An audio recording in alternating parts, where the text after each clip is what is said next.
So I will call this meeting to order. It is 8:30.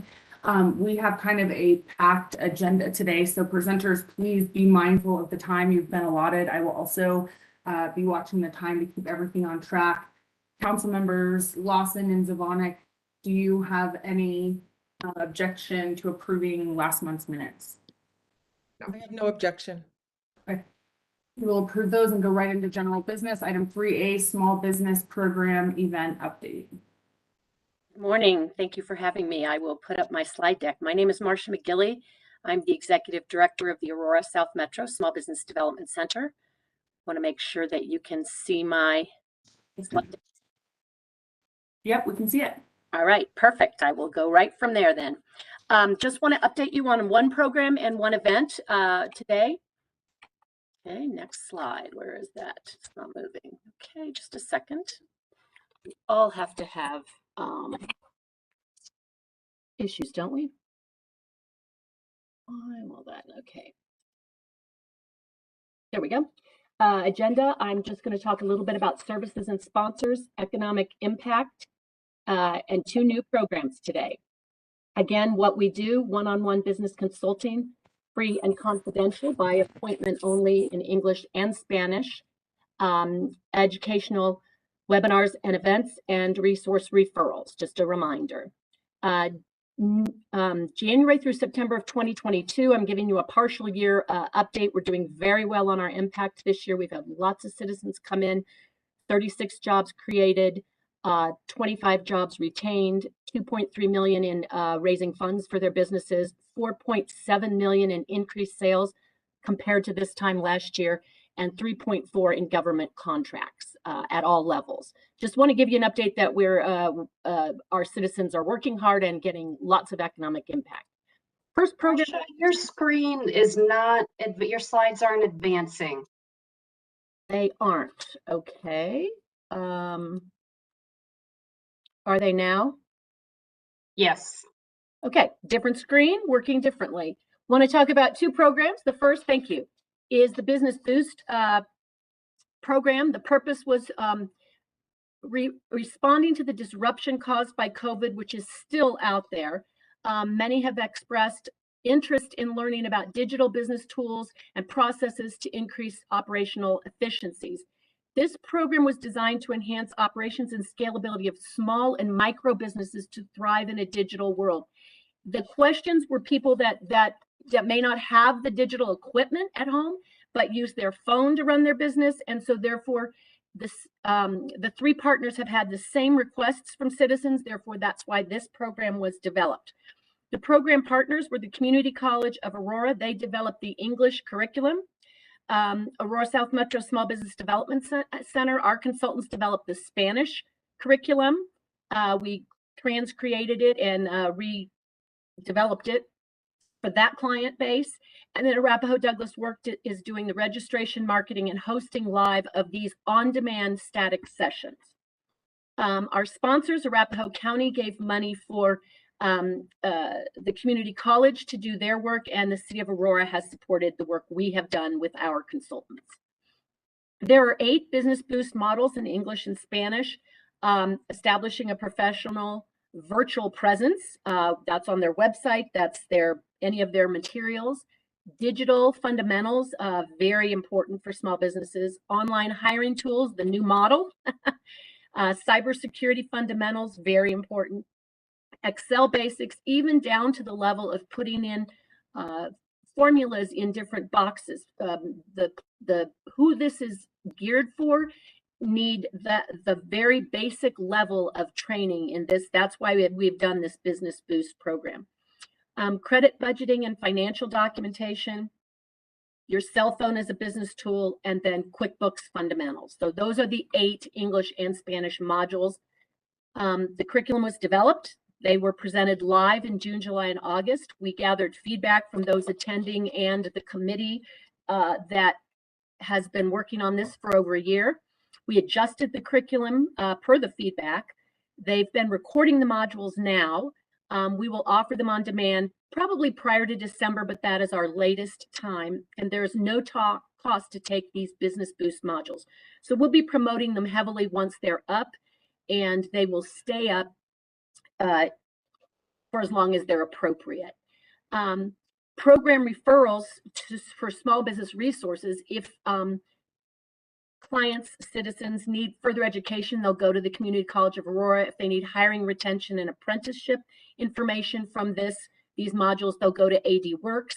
And if they need workshops and one-on-one consulting for their basic business needs, they'll come to the SBDC here. Are there any questions on that program? Okay. Next, I'd like to talk about the 15th Annual Veterans Small Business Conference. This for 14 years was held at the Pikes Peak Small Business Development Center in Colorado Springs. It moved to us this year with very short notice. This is the business page announcing it. The event provides veteran small business owners, their spouses and partners, access to the tools, resources, and people to make their businesses thrive. Because Aurora is home to 23,589 veterans as of yesterday when I pulled those numbers, it's important that we do outreach to the veteran community, that we assist them, and that we are doing what we can to help them with their businesses. I will tell you that in the last 5 years, the SBDC personally, and I don't have a slide on this, has served 164 veterans, 87 service disabled veterans, and 8 active duty veterans. So we do have a population, but we need to grow it, and hence are taking this event on. The event is today, which is why I appreciate you putting me first on the agenda. I will have to hop off quickly. It's from 9 to 12. It is a virtual conference because it was a short term and we weren't sure where COVID would be. The registration opened August 15th. It closed yesterday. We had 107 attendees and 23 exhibitors. It is free this year to attendees and exhibitors, and the website came through us /veterans. That's this year's event that will happen today. Partners, the presenting partners were the Aurora South Metro, SBDC, and the Chamber. We're working together to present this.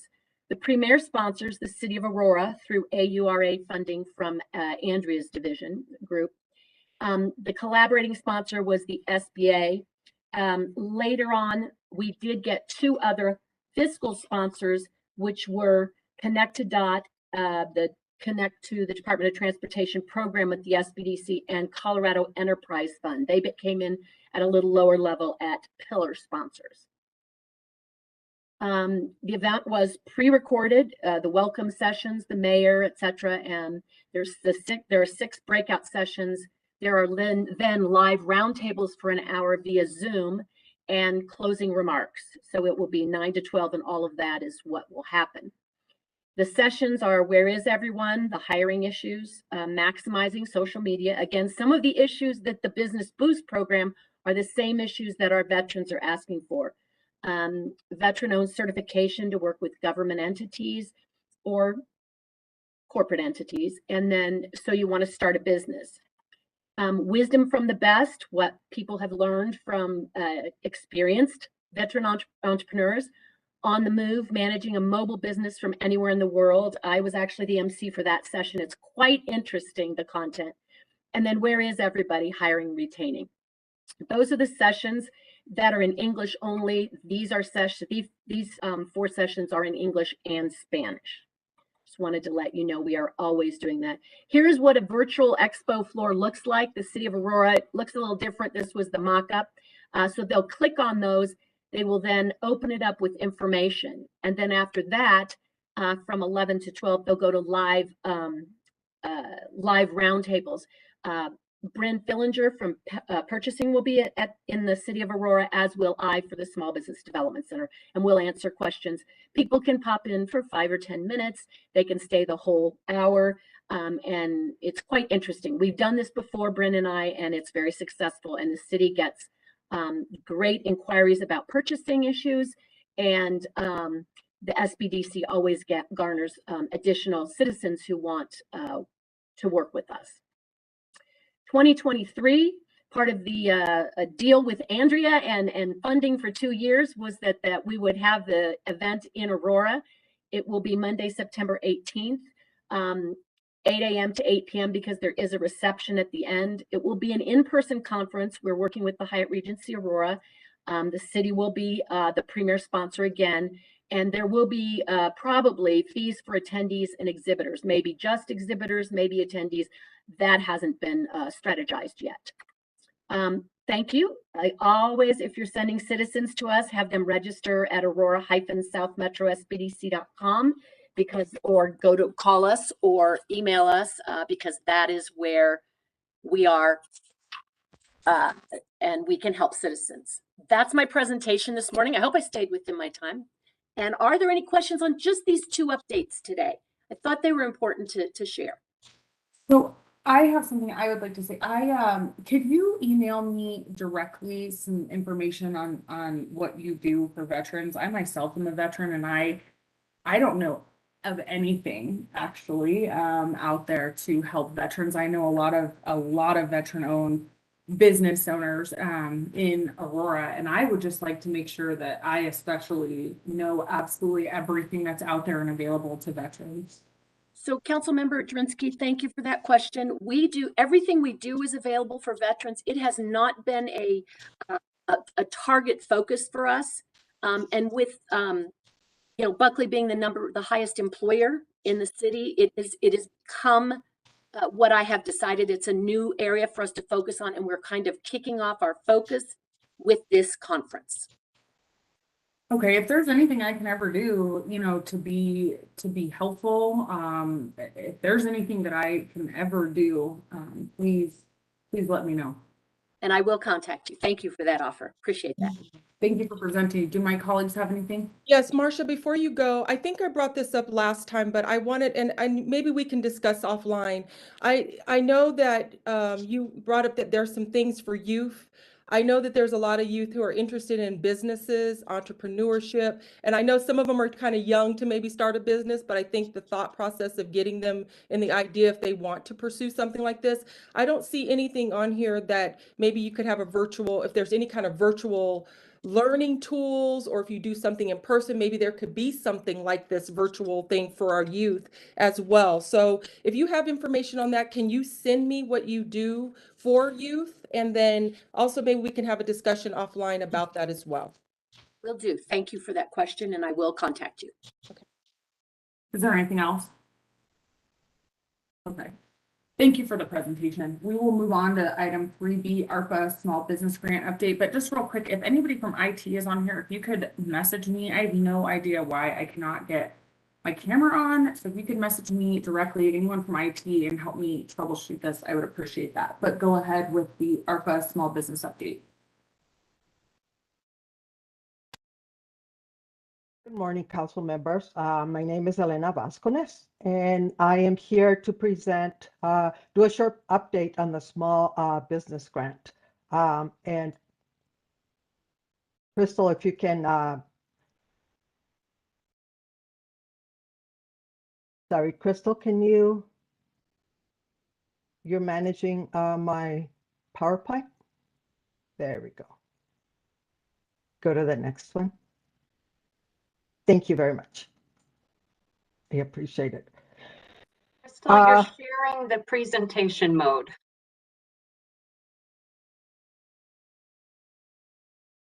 Go to display settings and swap the mode is how I do it. So display settings up on the top right there, yeah. I think that one will do it. There you go. Perfect. Thank you. Thank you. Can we go, yeah, can we go back to the,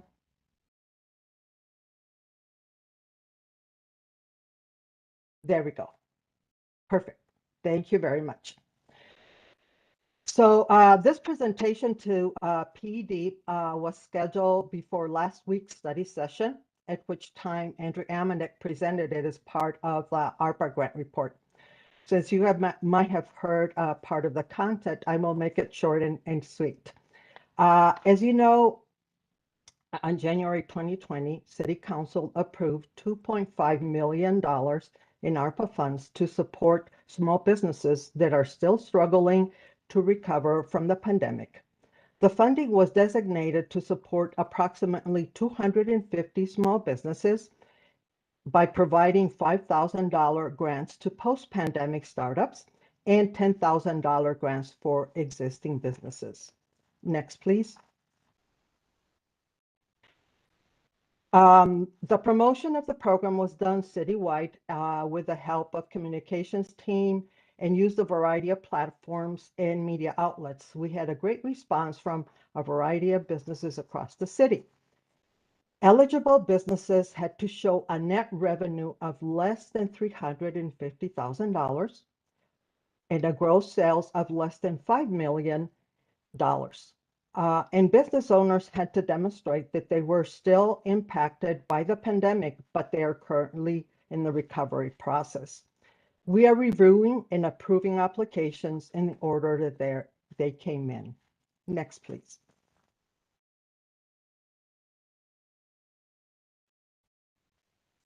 Next slide. And as I mentioned, we did a lot of outreach throughout the city to a variety, and we got a great response from small businesses across the city. Next, please.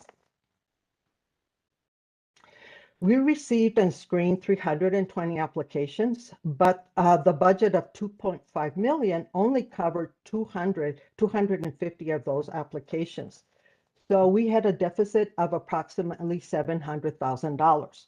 That is why last week we requested that council approve extra funds that will cover all the screen applications, and our request was approved last Monday. Currently, we have reviewed 77 applications for payment and dispersed approximately $500,000. As indicated, we got applications from small businesses across the city from a variety of industries, such as food and retail, childcare, manufacturing, and a variety of service industries. From these applications, 39% were female-owned businesses and 62% from minority-owned businesses. Currently, we are approving and funding applications on a weekly basis, and our goal is to have them all approved by the end of the year, at which time we will provide you with a final report of the businesses that receive the funds, demographics, and the industries that they represented. Thank you very much, and I'll be happy to answer any questions. I don't have any questions. Do my colleagues have anything? Nope. All right, thank you. We will move on to item 3C, development review quarterly updates.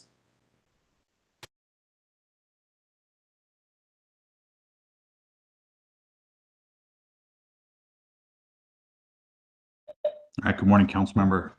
This is Jason Batchelor, Deputy City Manager, and my colleague Laura Perry and I are going to be providing this update for you today. So let me see if I can go ahead and share my screen here.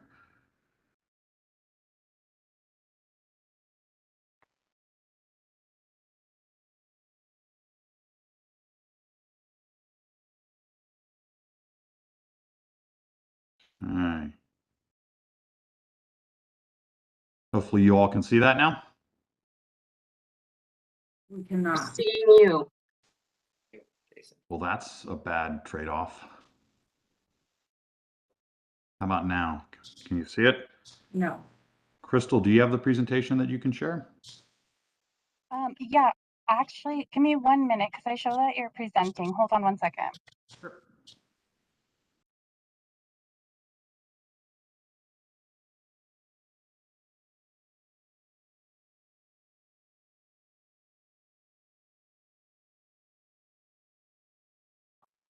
Jason, I actually don't have the presentation. Can you try sharing one more time? All right.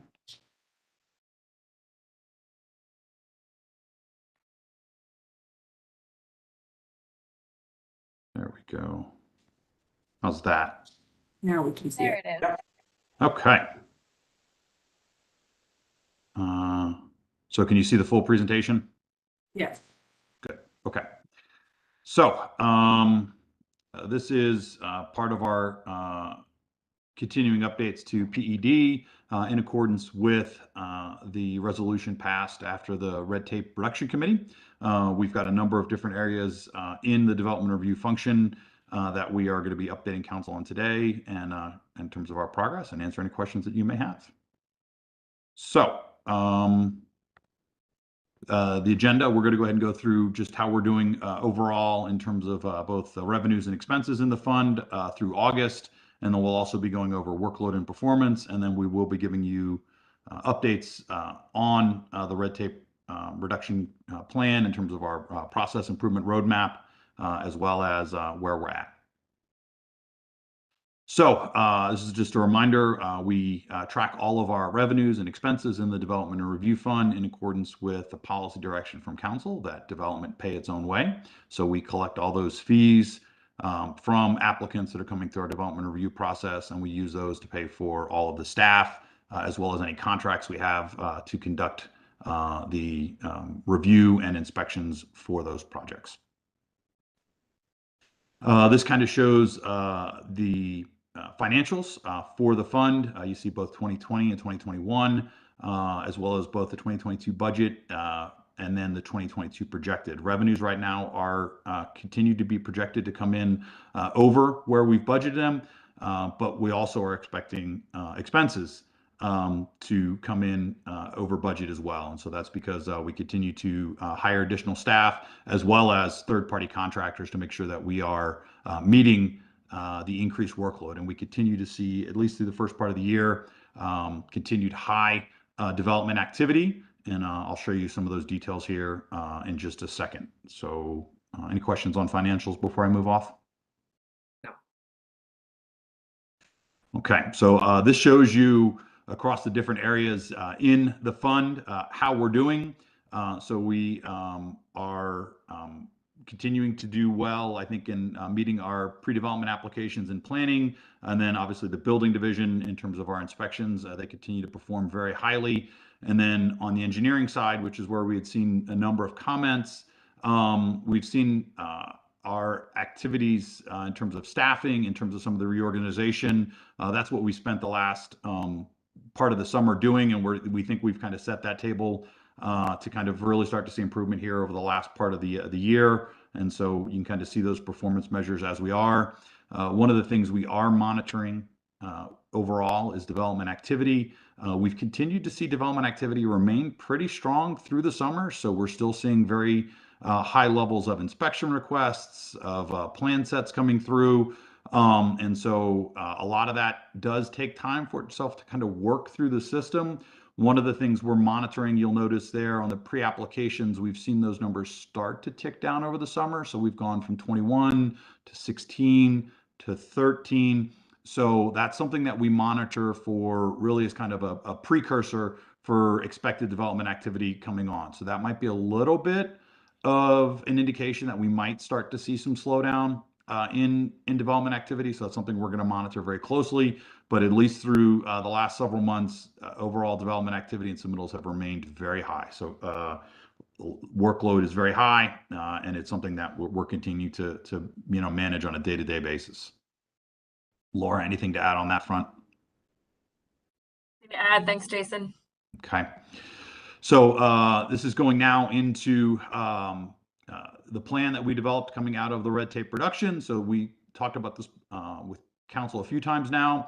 There's 4 major areas of focus that we're looking at. Those include management and leadership oversight, making sure that we continue to promote and develop and culture and of customer service, that we are looking at process and technology improvements. And then finally, we are looking at process documentation, teaching and training to make sure that our employees understand the overall process, as well as our customers in terms of what's required. And we have very clear requirements for everyone.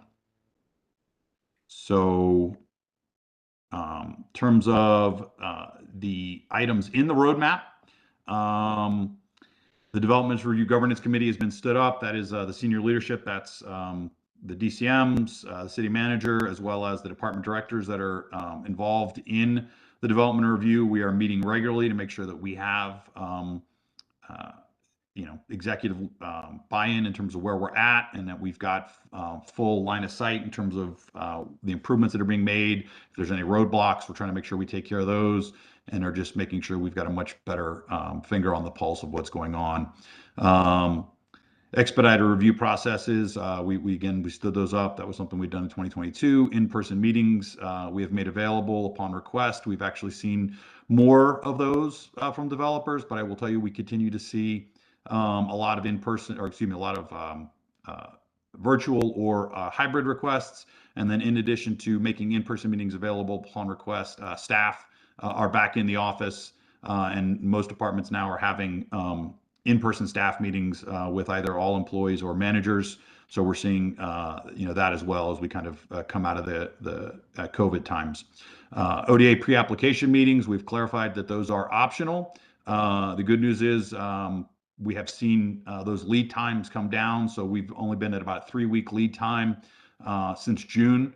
So folks are not having to wait pretty long. We know that was one of the complaints that council had heard, is that those meetings, while optional, a lot of folks want to avail themselves of them. And we had been scheduling as far as 5 or 6 weeks out. And so we're now down to 3 weeks, which is, I would say, typical, even, sort of pre-pandemic times and sort of early pre-peak workload time. So that 3 weeks is a good number and something we try and target.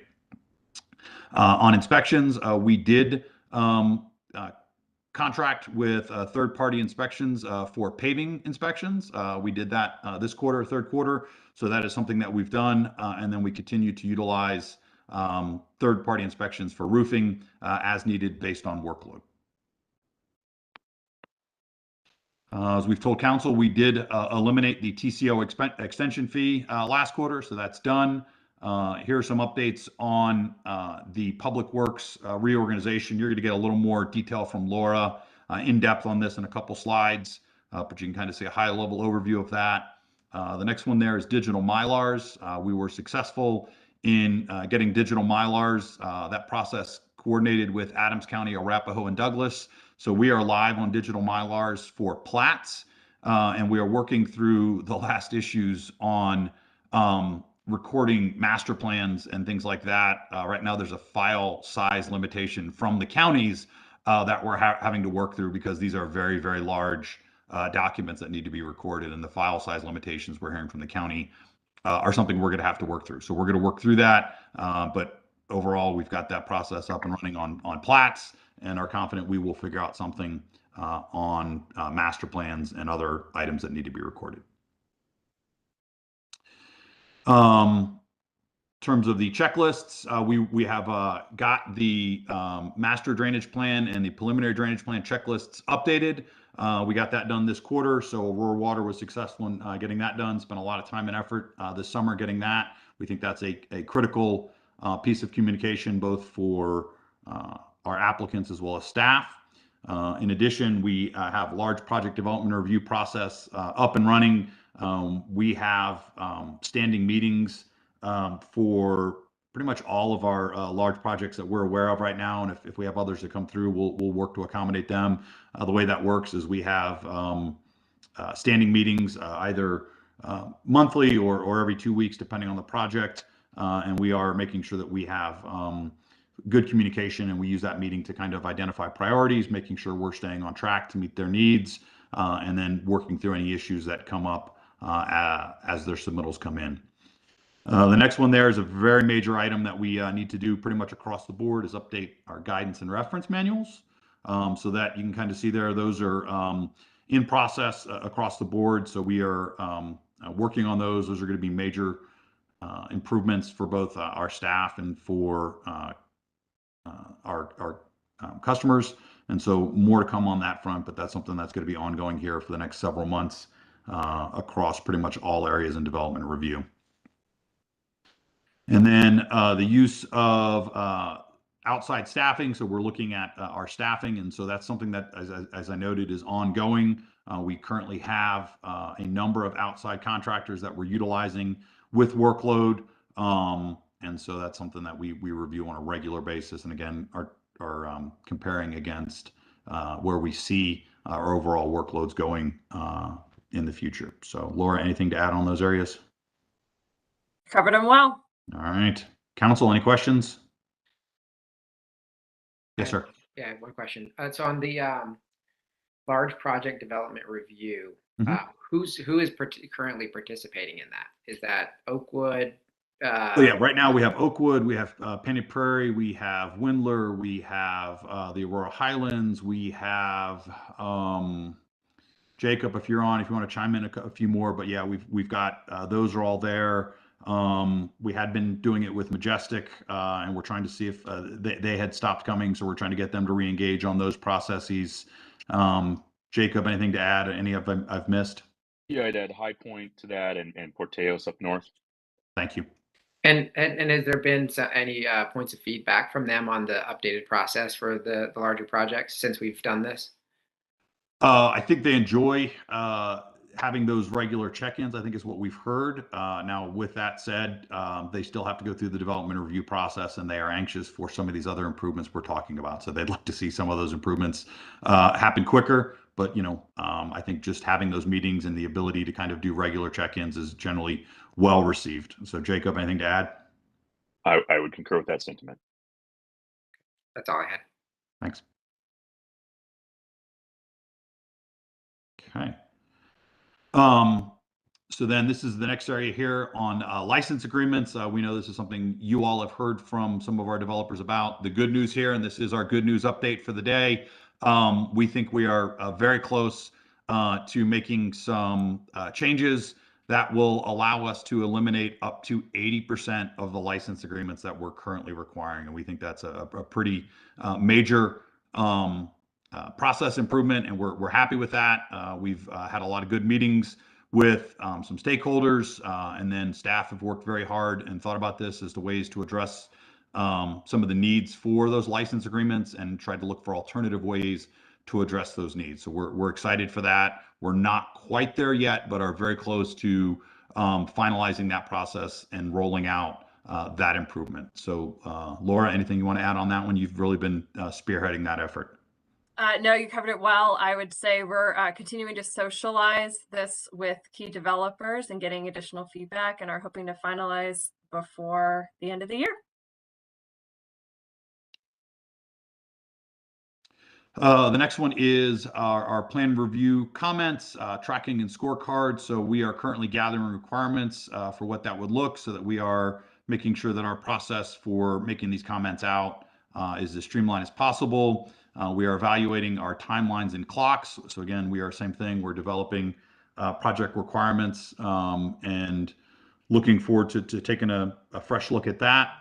And then in terms of a culture of performance, this is something that is ongoing. We've started talking about having cross-departmental training and knowledge sharing workshops, and having a weekly division meetings across the different review areas to make sure that we're being consistent. We know that's a point of frustration for our customers, where you might get one comment from one reviewer and potentially a different comment from another reviewer. So we're making sure that we're having division meetings to make sure that we're being consistent across the division, and then as well as having cross-departmental meetings to make sure that we're not providing conflicting guidance, and also understand other departments' processes and tracking. So those efforts are ongoing, and hope to have that in place by the end of the year. But again, that's something that's going to be ongoing even after we have those cross-departmental meetings and weekly division meetings in place.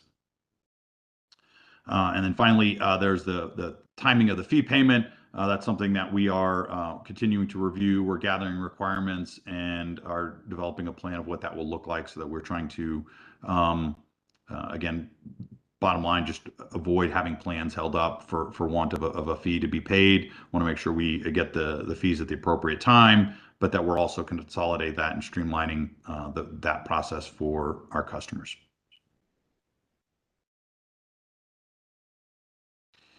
So that, I'll turn it over to Laura to give more update on the Public Works reorganization.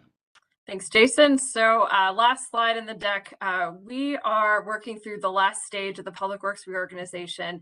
And over the next 12 weeks, we've started this initiative already. We're on week 3, but we are implementing a change initiative within the Public Works Department to support development review and improve organizational performance and customer service. And the immediate goals of that are obviously, as Jason mentioned in an earlier slide, employee tools training and mentoring, improving predictability and consistency across the review process. We are having conversations directly with developers and consistently getting feedback around this on how we can do this better. Looking to simplify the development review processes through continually looking at checklists and clarifying our requirements so it's crystal clear what's required externally as well as internally for our reviewers. And then overall, we want to enhance the customer experience through improved communication and continuing to partner with our development community on solutions that meet their visions within our code. So essentially, we're taking every work group in Public Works and having a direct initiative and work effort with each one.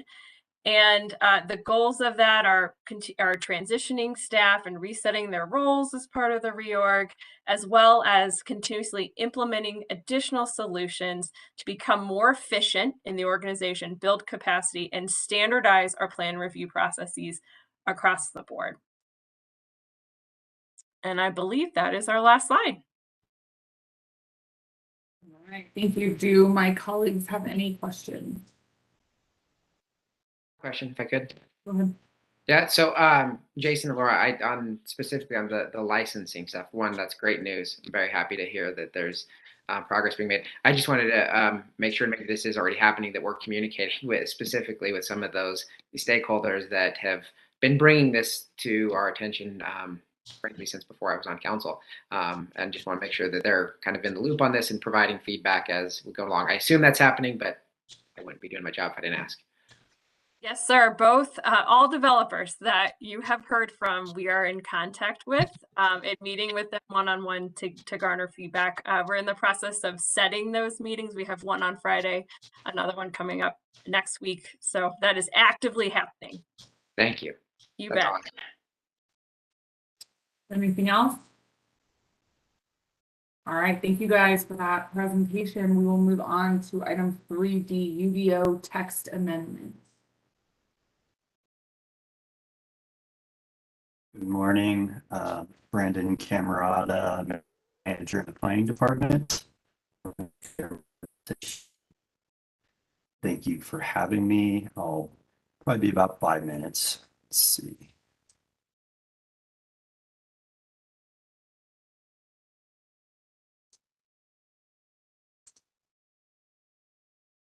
All right, am I sharing correctly? Let's see.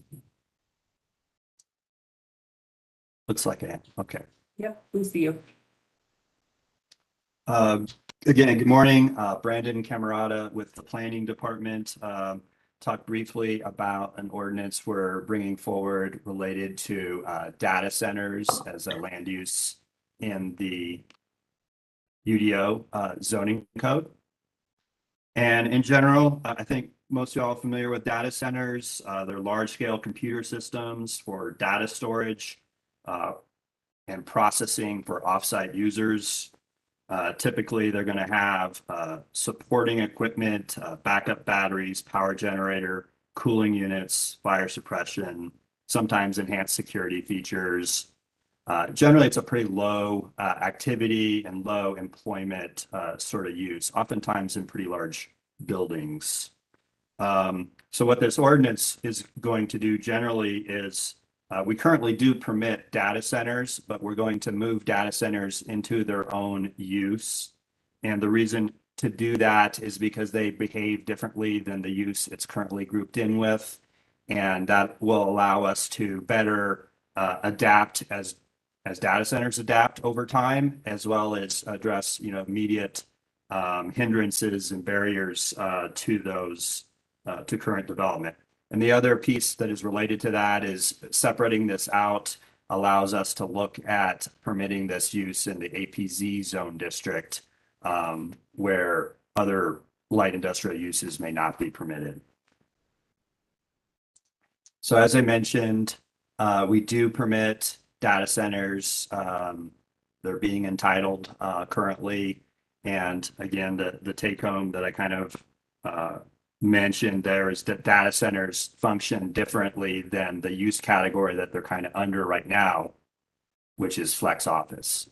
So flex office is, typically light industrial uses, kind of a multi-tenant sort of space, a lot more parking services coming and going with those uses than data centers. So it kind of makes sense to separate them to better meet the needs of each of those.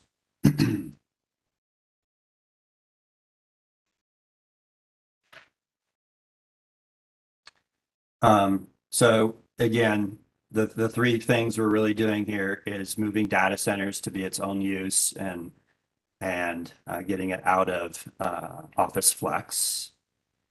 One of the immediate changes we're able to make with that is to reduce the parking requirement to better reflect the actual needs and impacts of data centers.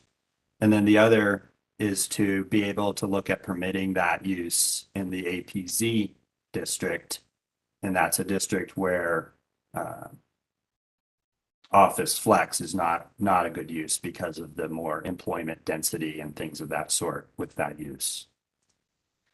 So looking at the APZ district, accident potential zone, it's located at the ends of the runways for Buckley Spaceport. And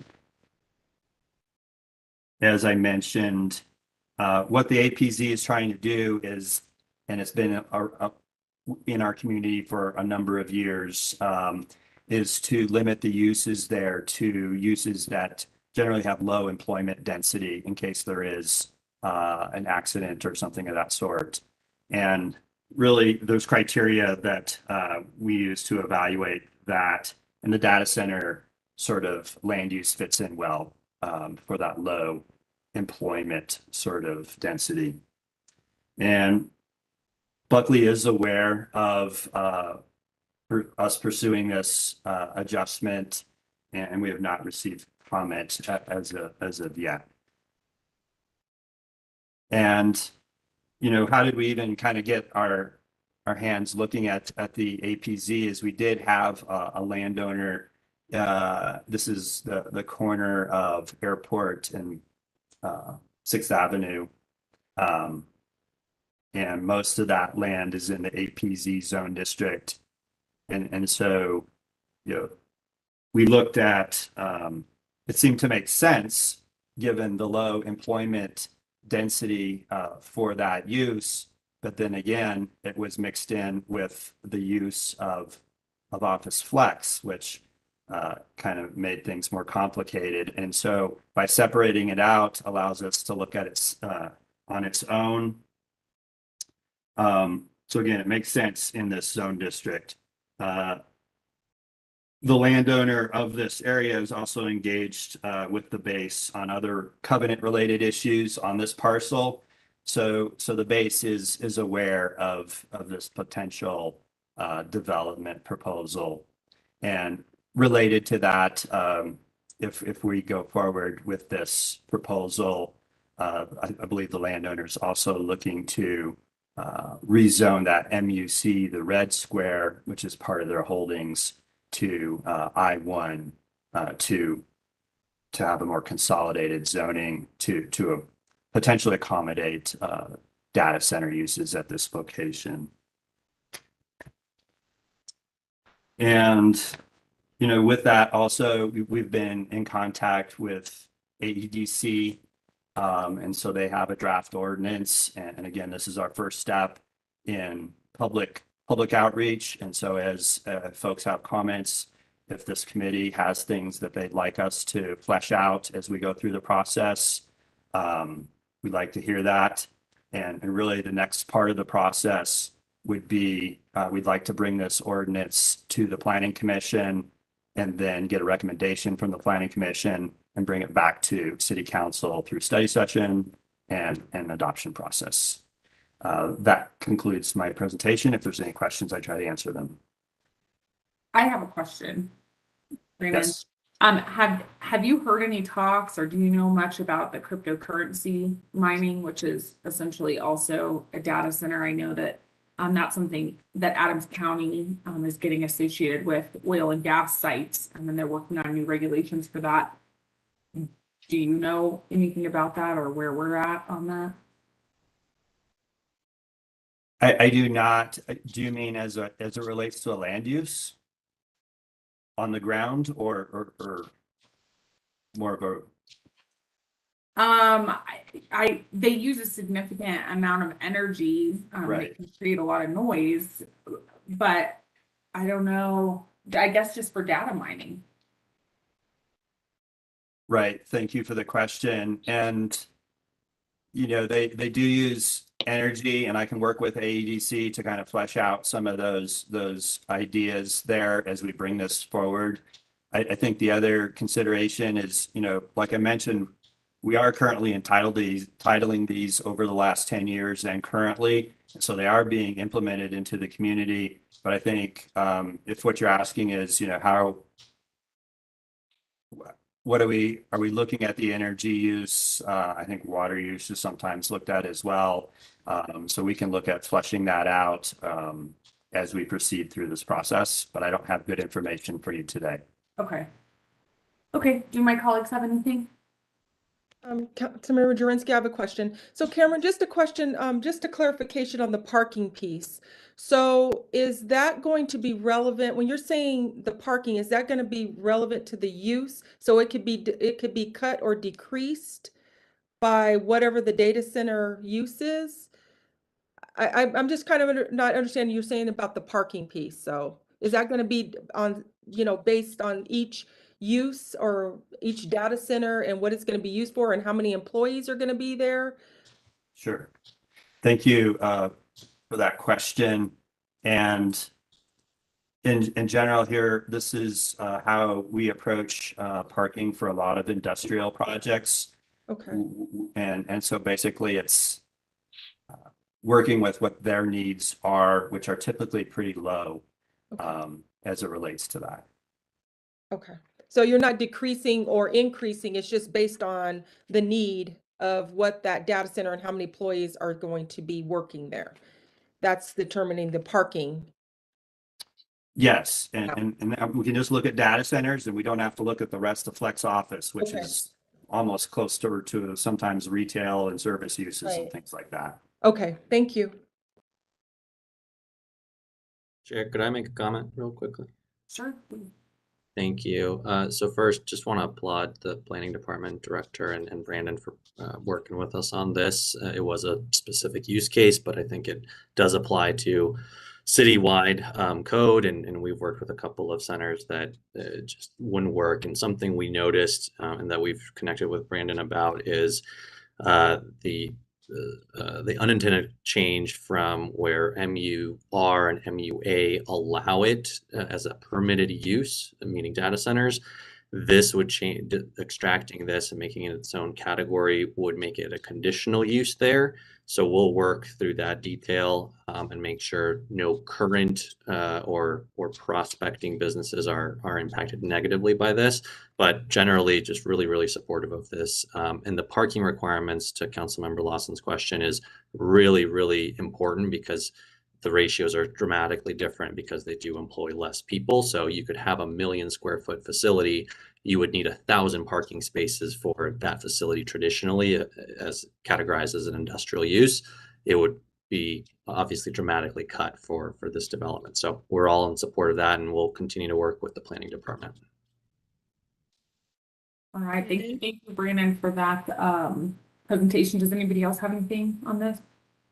I have one question. My name is Leah Ramsey. I'm a developer with Chelsea Investments.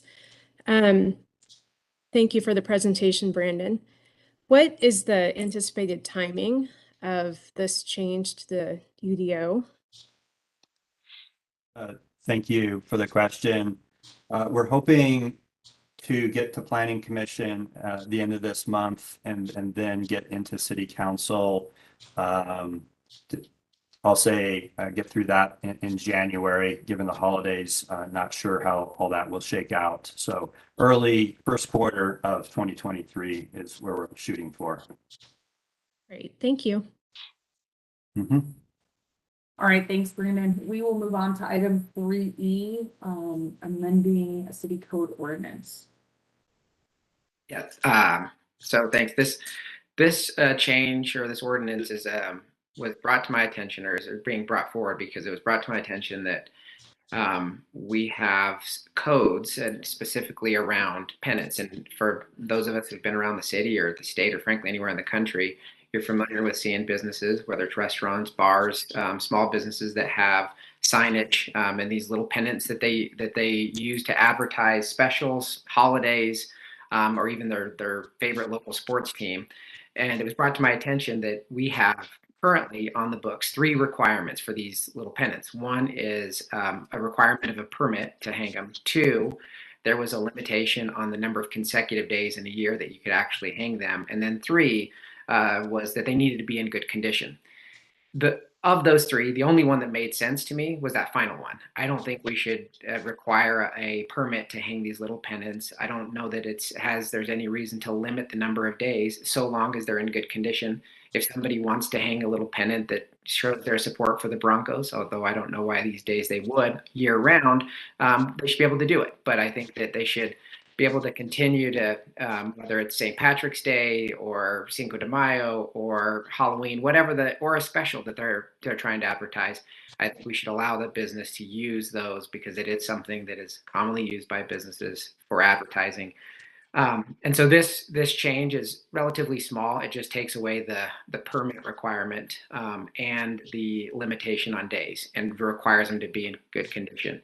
I think this does 2 things. One, it's a small indication to businesses in the city that we are trying to get these little things that could potentially drive code enforcement to harass them away from them. And so it's a good signal to business, but it pulls code enforcement and it frees up some of their time to focus on bigger things that they should be focused on. This is the first ordinance that I'm going to bring forward. My hope is that, and I would like to see this committee really spearhead this, and those of you who are on this call on a regular basis, I think would be valuable to input on a broader code review process where we look for these types of smaller requirements that we're currently placing on businesses that really don't make a lot of sense and aren't going to make a difference to the city or to consumers, but do have an impact on business when code enforcement comes knocking at their door. So pretty straightforward ordinance. It will have to go through a planning commission, which is why I think it's on here as information only, but I wanted to start the conversation here and today. Thank you. Councilmember Lawson, do you have anything? Yeah, I mean, I'm supportive of that. I guess, so with that being said, so you could put up a campaign sign at businesses and leave that, and that can be in not good shape or anything, but you can't do this. Is that true? Can city attorney's office tell me that? So businesses can have campaign signs at their businesses, but they can't have, and they can be in not good condition, and they can place these around the businesses, but they can't have pennants.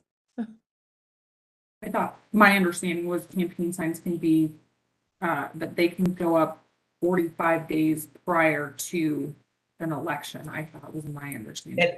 Okay. And if I could, Councilmember Lawson, I know the city attorney's office can answer more specifically, but as I looked at this, there are differences in types of signage. So there is one that's specifically for pennants, and that's why this one was brought to my attention. But again, there's a bunch of other types of codes that we put or rules that we put on businesses. Some of them make sense, right? I do think having them good and be in good condition makes sense. But I think there's others that I think we should take a hard look at and determine whether or not they should still be on the books. Yeah, I support it. I just was wondering, I guess we need to take a little bit more of the code of just all of these little parameters here, so.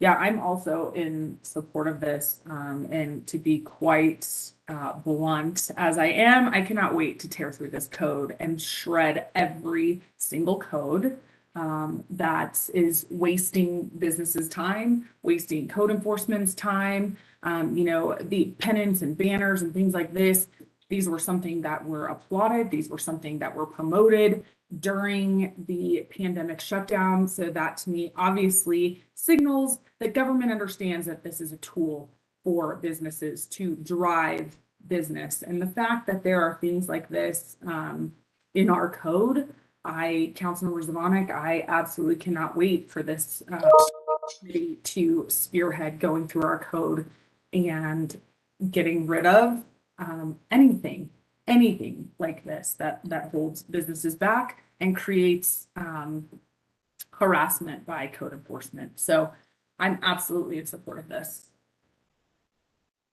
Is there anything else? All right, with that, miscellaneous matters, and it looks like nobody, Brad Pierce, did you just want us to read the agenda in the backup, or did you actually want to report?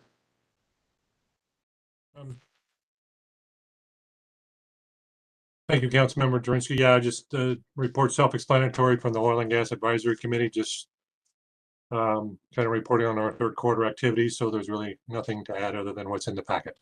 Okay, great. Thank you so much. Thank So you.